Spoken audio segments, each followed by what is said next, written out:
Hey you guys, hey, welcome to my YouTube channel, welcome to the channel you guys. Welcome and welcome. If it is your first time, my name is Khosifat Koman, and if you are coming back for another video, thank you so much. Story time yet again on another video. Like, yes, you can see by the title, you guys, let me give you the story. So this girl in this scenario is saying that he met some guy, and even though this guy was not new to her, it was like those kind of people that you knew way before. Like you knew that you have known this person forever, but then it's just that this person comes to you this time around as a different person, like telling you how beautiful you are. He likes you, like he does this and this and that, and he would like you to be like not just somebody on the street, but such a precious person in his life. You get. So this girl by that time was doing my trick, you guys, was like to herself, no, I cannot be in a relationship. I cannot be married to somebody. I'm in matric. I have to go to varsity. I have dreams ahead of me. I have a lot of dreams ahead of me. And mind you, this guy now it's working. The guy is working, he has a car, like everything seems to be pashasha from a distance view. You know those lives that everything seems to be cool on a distance. So okay, you know how guys are, like the guy came to the girl time and again trying to convince her that, you know what, I love you, and it's not just, it's deep more than what you can see me telling you or hearing me telling you, you get. So at some point, the girl was like, okay, cool, we can just be friends. From friendship to maybe dating. From dating, guys, and then this guy's like, okay, according to him, you do not date anybody if it's not for marriage. Which is a good thing. You do not date anybody which is if it's not for marriage. So he was like to the girl, I have to marry you so that I do not like I have to do the cultural stuff or religion stuff for yena. He has to marry the girl, you get, so that it doesn't jump like the steps. Okay, fine. The girl was like, marriage, I'm still in school, so I don't think my parents will be happy with this. I do not think marriage is a very good thing, but at this point I don't think my parents will be happy. So fine. Okay, the guy was like, so then what do we do? The girl was like, okay, let me finish my matric first, because after finishing matric maybe I'll be 18. That's when I can say a lot of things for myself, try to convince my parents otherwise that I do really love you and I would like to get married to you. Okay, fine. The guy was like, I'll be patient. Men always get patient whenever it benefits them. So fine. And in that period, they're trying to convince each other how they're gonna live from that point. The girl is like, okay, on my side, I would like to go to university, get a degree or a diploma, then maybe do something like a career sort of a vibe. So okay, the guy was like, cool, I like a very determined woman, wara, like I love the way you're strong, the way you're so bold, the way you know what you want, stuff of that kind. So fine. Okay. Then they wrote exams. Now they are done, so the marriage thing can now start to be discussed. So the girl was like to her mother, hey girl, somebody liked me and he would like to get married to me. Somebody would like to pay lobola for me. How much would you want? Her mother was just like, you are crazy. Who's that? Who wants to pay lobola for you as a kid? Who's that? Like, who's that? Then the girl was like, so and so, and he is serious, ma, because it's been time. I've been holding this to myself. I didn't want to ruin like my examination process, so that when I fail, you guys will say, ah, you failed because no you get. So the mother's like, okay, girl, if you are serious about this and you wanna go this route, I'm just worried about you. I'm worried about future. I wanted you to pursue your education to university and all sorts of things, or college, even if it's not university. So then the girl was like, the girl assured her mother, I need to check my lips, guys. Not my lips. I need to check my teeth if they do not have the red lipstick. So as long as you guys know actually what you want, I'm only worried about the future, the education, the career wise, because you cannot be a housewife like myself. It's not nice. At some point you need your own cash. The girl was like, no, we made arrangement, I'm still gonna pursue school. It's not the end of school this time around. I'm still gonna pursue school. Then it's cool, ma, don't worry, that one is under control, you get. So okay, the processes started, like the uncles came, his uncles came, the guy's uncle came, and they negotiated how much they will need, and how are they gonna pay that, and when are they gonna pay that. So everything was set. Fine. So on that guys, the date was set, it was the 25th. So they actually came, lobola was happened, celebration, a mini celebration in traditional wedding, everything was so lovely. Pictures like posting on Facebook, Instagram, WhatsApp, people saying congratulations. It was nice, it was nice, you guys. Oh, as a kid, getting married is a very blessings from God. What. A lot has been said, according, like, a lot has been said, you guys. Congratulations, and like for the future, not for today only. Okay, hope you guys take this to the future. Oh my gosh, now obviously you have to transition from home to being at somebody's place, at the in-laws, and life is going to be a little bit different. That you have to adjust there and there, even though it's not that different, but at some point, you guys, you have to adjust. Another problem was the fact that the girl was young. To the sisters-in-law, the girl was young, and the guy was also young, guys. Another problem is that the guy is a breadwinner. One thing that he forgot to mention, to say, but you have to know that I am a breadwinner.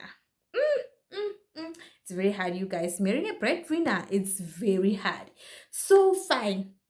Now you are at your in-laws, and you are doing everything that you are supposed to do. Like, ba bagolo ba o laile gore what do you do, and le bona ke a nagana gore ba o botsa gore like what you have to do. So now you have to work on that. You wake up every morning doing all the duties that you have to do. You do not like count duties, I did this and this and this and that. You do not compete with anybody when it comes to working. You have to work. You're at your in-laws, it's not at your grandma's place here. Okay, fine. Then month end came, ne? When month end came, I believe that the girl thought that the guy was gonna send her money so that she can go to the nearest supermarket to buy grocery, and then like the change will be for her. Maybe they give you extra cash. You know, when they give you maybe 4,000, then they say 2,000 is for grocery and 2,000 is for you. The girl thought the situation was gonna be like that. Whereas the mother already told the guy to say, no, no, no, no, no, no, no, no, no. You, a re tlo rekela ngwana a re tlo rekela dijo ke ngwana, re tlo mo rekela dijo, you get. So a child can't buy us grocery. How does she know what we have on a daily basis? But I think she knows, you guys. Grocery is so simple. Tea, pap, some rice, spaghetti, like all flour. Like, who can forget to buy the stuff that you eat on a daily basis? How can you forget to buy such? So the guy has to take the money, sent to his sister at that time, and then not his wife actually. So the girl was so quiet, but the thing is eating her behind, to say, okay, you can see that the sister went town, they bought whatever that they bought, they even bought me a toiletry, and the toiletry that they bought is not like the one that I like. You know, when you buy Protex, you just buy Protex soaps, like all in one. Or else you might find me that I do not use Protex. Like, my skin get too sensitive to Protex. Maybe I love sunlight like myself, so because it's not that sensitive to my skin doesn't get irritated so easily when I use it. But maybe with Protex, your skin gets irritated so easily. So they assumed that whatever that they are using, the girl is just gonna use the same thing, which was when the problem started. And when the girl said to her husband to say, okay, I need money for toiletry, I can see that you did send people money for grocery, but then you forget that I'm your wife, I need money for toiletry. Then the guy was like, okay, for now, I do not have money. Sorry for that. He was apologetic, apologizing to say sorry. Now he doesn't have money, which means the girl as a wife has to use everything that is there for now, for this month. My apologies and all sorts of things. Fine. So remember now, the financial part of things was never discussed. Like there was never a table to say, okay, let's discuss finances. And sometimes it's very hard when you come with nothing to say somebody, let's discuss finances. It feels like you are here for the finances. Somebody who has income at that time has to tell me, let's now discuss the finances. That's when I can have a voice. But if he doesn't say, let's now discuss like finances, it becomes something else, you guys, you know that. So the girl was like, on that time things started to be like, at your in-laws, man, if you're staying together too much every day into each other, it becomes something else. And mind you, the girl and the guy, they had an agreement to say they're not gonna try for a kids anytime soon. They're still kids. They still have to live their life first before they can have children. And the girl at some point has to go back to school. Now it's just the honeymoon phase where they have to take this year off from school and start enjoying life. I don't know what was this guy meaning when he says enjoying life, because this life was not enjoyable at all. It was not. So fine, you guys. Okay. Then uh at some point you guys,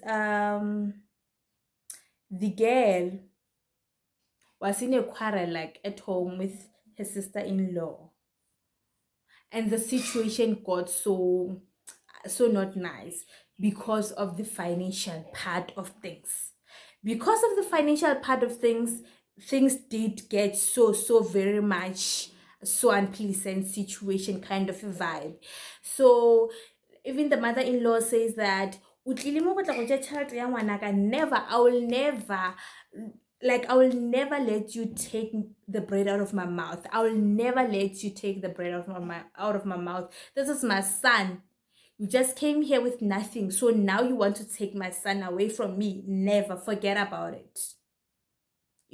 By then they can even arrange that. How about they take their own stand and start building their own house there? They were like, you do not have children as yet. You already want to take this guy out of this place. This is his home.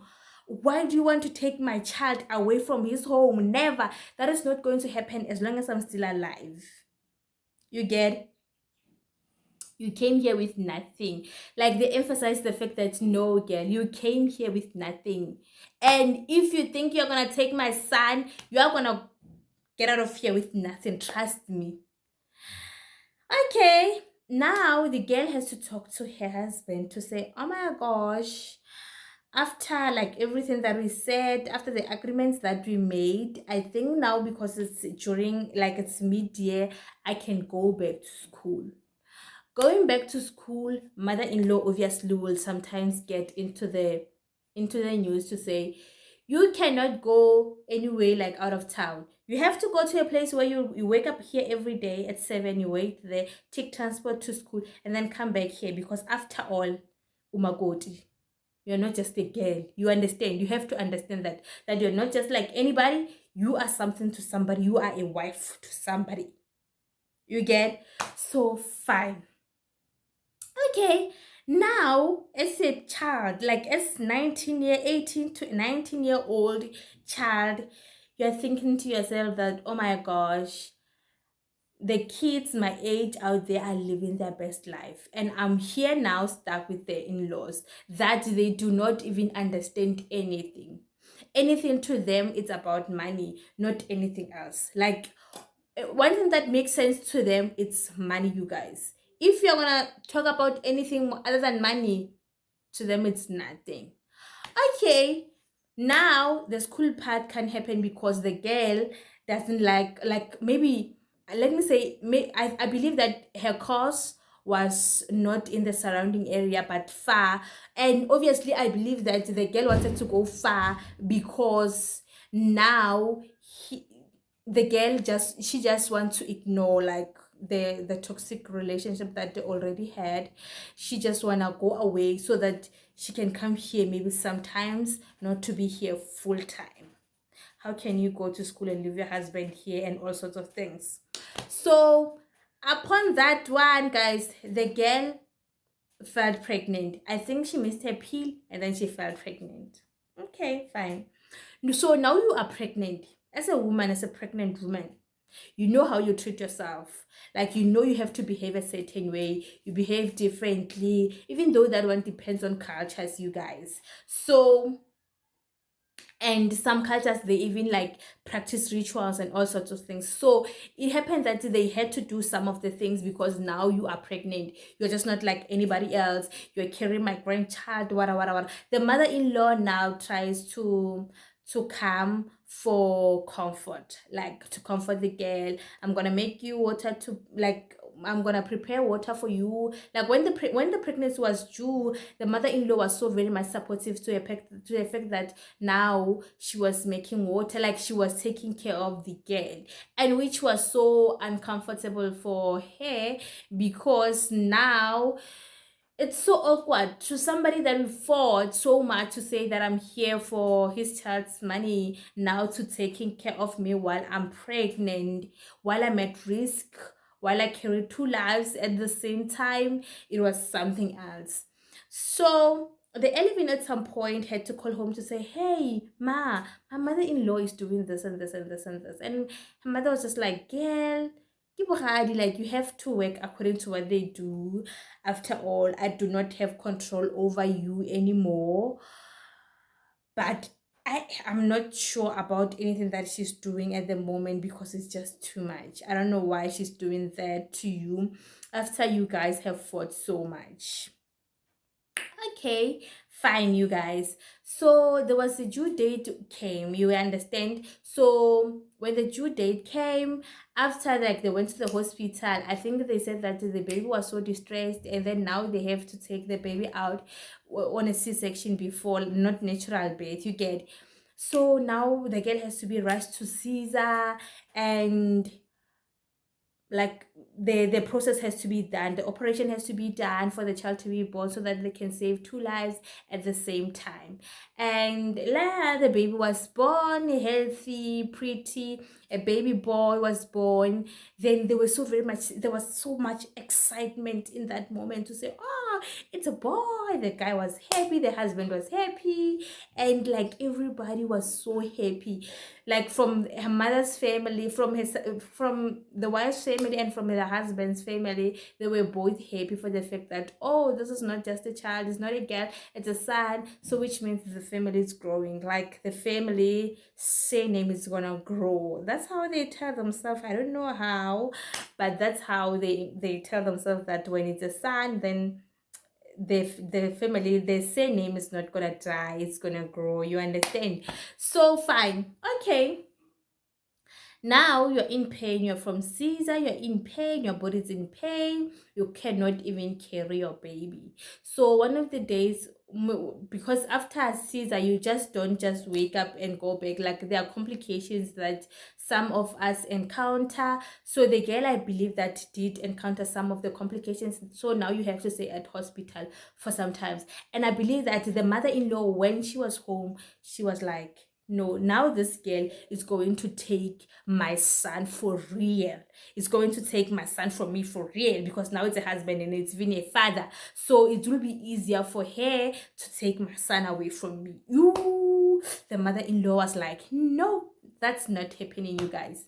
That's not happening. The mother-in-law was like, that is not happening. My son is so young. I don't know what did this girl give him to marry her. Like, yo, the mother-in-law was so stressed. Okay, fine. Now the other day, the mother-in-law came to the hospital. You know, I wouldn't say maybe she used to muti or anything. I don't believe she did that. But it's just that something that is deep down in your heart that doesn't sit you well. You can tell when something doesn't sit someone else well.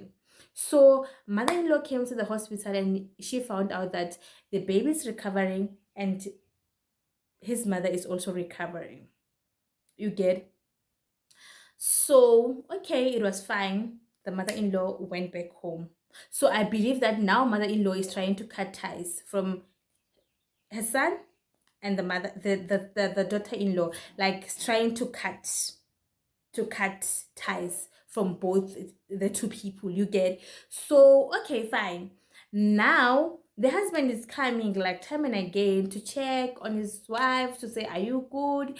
Is everything coming up all right? Like, it's everything good? Is everything still under control? And they found out that everything is still under control.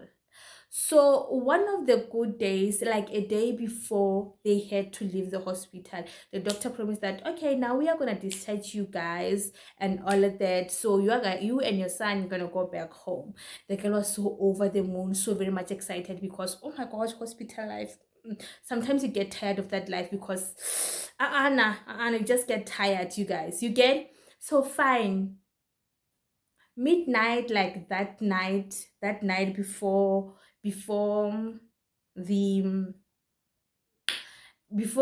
the discharge happened, I believe that there was a lot of complications on like the baby was infected with lots of things, like his body got infected with so many much of things, and the baby boy like couldn't even fight all those infections, and they were like they appeared all at once and as many as possible, and the doctors tried to their level best to do anything that they can do, like giving them to vaccinate there and there, to give there and there, and once your body doesn't like can't take the pain anymore. And then they said to her around 3 to say, your baby is normal. Your baby couldn't make it.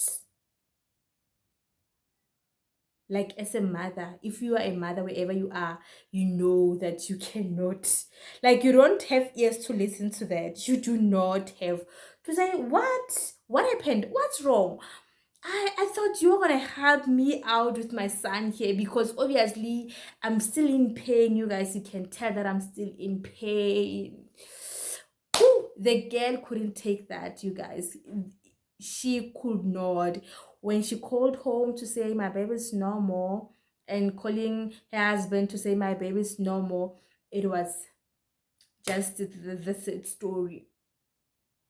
So, okay, fine. Upon that, you guys, they did all the things that had to happen: funeral, burial. They had to bury the child, obviously. Burial happened. And now, you have to, like, the girl had to go, like, they had to, because now there's no child. I believe that in culture, when you give birth to your first child, you have to go home so that your mother is going to nurse you there. But then, now there's no child. You can even still go back to your mother-in-law or decide to go home. Then the girl was like, after everything that I've been through, you guys, let me go home and rest and recover. Maybe I'll think about my marriage later, because now I'm still in so much pain. The pain of losing my child, the pain of the marriage that I do not like stuff of that kind. It was not nice, you guys. Okay, as the girl was recovering, the guy even took distance. When relationship take distance, the guy was even distant in that time. Then the kid was so very much surprised to say, okay, which means this guy is no longer even sure about like the whole situation of us being married, because it feels like I'm disturbing him when it comes to a family, and he also feels like he's disturbing me when it comes to my career, school, and everything that I still have to pay to. So the girl didn't tell her mother to say, I'm no longer going back to that marriage. She just stayed at home, recovered, and stayed there and kept quiet. 3 months to 6 months later, her mother's like, girl, what's wrong? Why are you still here? Why is your husband not coming to check up on you even once? The girl says that she cried that day, like she cried so deep to the fact that, Ma, I'm dying inside. Like, this has been killing me for some times now, because this guy has never called me ever since, and I've never called him ever since, and we are just quiet, and life just continues as normal. So with the situation that I've seen, wherever I come from, I'm not willing to go back. I would like to start something else next year. Then the mother was just like, okay, cool, you are welcome. You're still a child. You can still do a lot. You're still at your years, like you're still at that years 20s, not that bad. You can still try again anything that you want to try. You get so fine. And then that's how like the story ended, you guys. And the moral of the story to this one is that um even though life doesn't have like the steps of how we should live, when we should get married, when we should go to university, or when to get a job, such kind, but at some point look at the things on like this. I'm getting married, it's fine. I'm gonna stay with the in-laws. I will not go back to school. Like, you have to look at things both sides, you guys. Don't just get excited of this and not looking on the other side of things, because wow, you have to be like, you have to be able to stand on your own with not anyone, with not your mother, your father, your husband, mother-in-law. Like, you have to be firm and stand on your own whenever like things comes your way. I will believe that as a young girl, you have to pursue education first before you come and look for marriage at some point, honey. So if you have watched this far, thank you so much, you guys. I love you so much. Bye. Mwah! Bye, you guys. I'm even sweating you. And I wanted to switch on a fan, but I was just like, no, it's going to make noise for me. Mwah!